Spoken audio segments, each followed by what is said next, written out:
हजुर इन्स्टाग्राम बनाउने विषयमा जानकारी दिन गइरहेको छु। मेरो भिडियोको खासियत नै के हो भने छोटो समयमा जेन्युन तरिकाले कसरी सिकाउने, कसरी सजिलो होस्, जसलाई पहिलोपल्ट इन्स्टाग्राम बनाउँदै हुनुहुन्छ कसरी सजिलैसँग बनाउन सकिन्छ, सरल तरिकाले अनि छोटो समयमा सिकाउनु नै मेरो सबैभन्दा ठुलो लक्ष्य हो।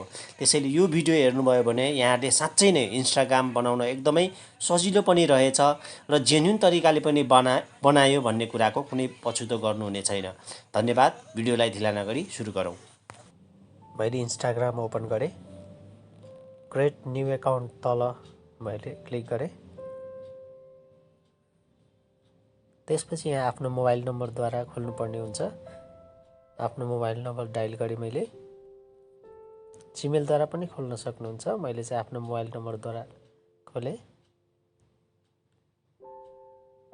नेक्स्टमा क्लिक गर्छु। अब यो नम्बरमा टेक्स्ट मेसेजद्वारा ओपिटी आउँछ 6 डिजिटको, त्यो मैले यहाँ हाल्नुपर्ने हुन्छ।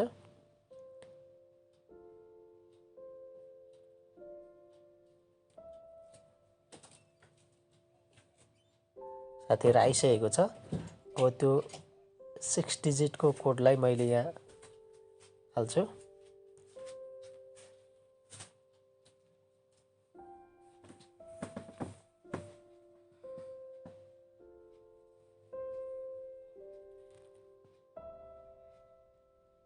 क्रिएट न्यू एकाउन्टमा म क्लिक गर्छु।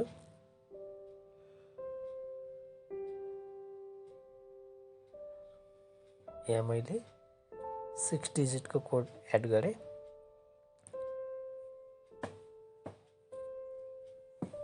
अलोमा क्लिक गर्छु।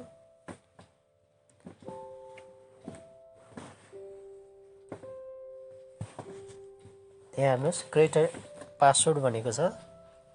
म एउटा पासवर्ड क्रिएट गर्छु।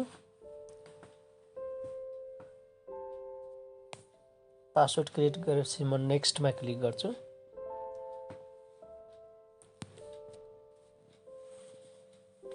मैले नेक्स्टमा क्लिक गरेँ।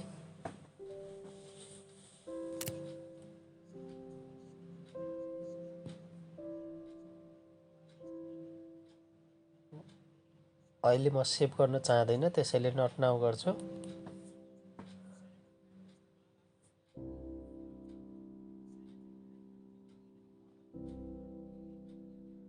अब यहाँ मैले आफ्नो original date of birth set गर्नुपर्ने हुन्छ। महिना, गते र साल मैले सेट गरेँ।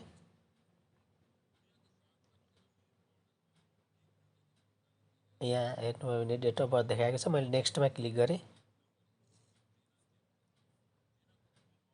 अब यहाँ आफ्नो फुल नेम राख्नुपर्ने हुन्छ। यहाँले इन्स्टाग्रामको नेम फुल नेम राख्नु होला। आफ्नो नाम पनि राख्न सक्नुहुन्छ, पछि यहाँले चेन्ज गर्न सक्नुहुन्छ। अहिलेलाई यहाँले आफ्नो नाम पनि राख्न सक्नुहुन्छ। र मैले सिधै इन्स्टाग्राममा युजर नेम राख्नेछु।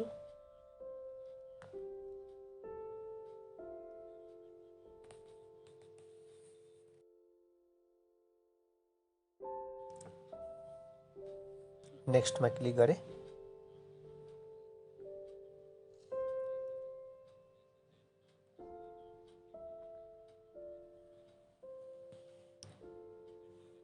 फेरि मैले नेक्स्टमा क्लिक गरेँ। युजर नेम युट्युब डेकर भनेर आएको छ। नेक्स्टमा क्लिक गरेँ। आई एग्रीमा क्लिक गर्छु। पोलिसी हो।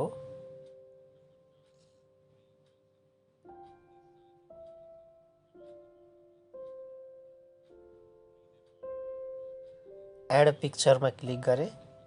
अब इन्स्टाग्रामको लोगो हाल्नुपर्ने हुन्छ। मैले चुज फ्रम ग्यालरीमा गएँ, अलोमा। त्यसपछि मैले यहाँ एउटा उदाहरणको लागि एउटा मैले फोटो लिए, लोगो टर्न गरिदिएँ।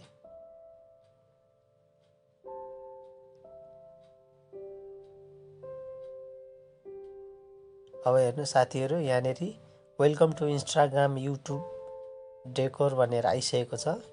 इन्स्टाग्राम रेडी भएको छ। यसलाई मैले कन्टिन्यूमा क्लिक गर्छु। साथीहरू आफूले पत्ता लगाउनु पर्ने हुन्छ। अलोमा क्लिक गरे।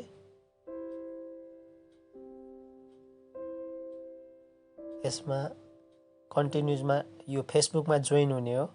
कन्टिन्युजमा क्लिक गर्छु। यहाँबाट हजुरले सिधै फेसबुकमा जोइन पनि हुन सक्नुहुन्छ। यहाँनिर फेसबुक देखाउँछ। ल हेर्नुहोस्, आफ्नो मोबाइल नम्बर पासवर्ड हालेर सिधै जोइन हुन पनि सक्नुहुन्छ। अहिले म जोइन हुन चाहेन, त्यसैले यहाँ हेर्नुहोस् मेरो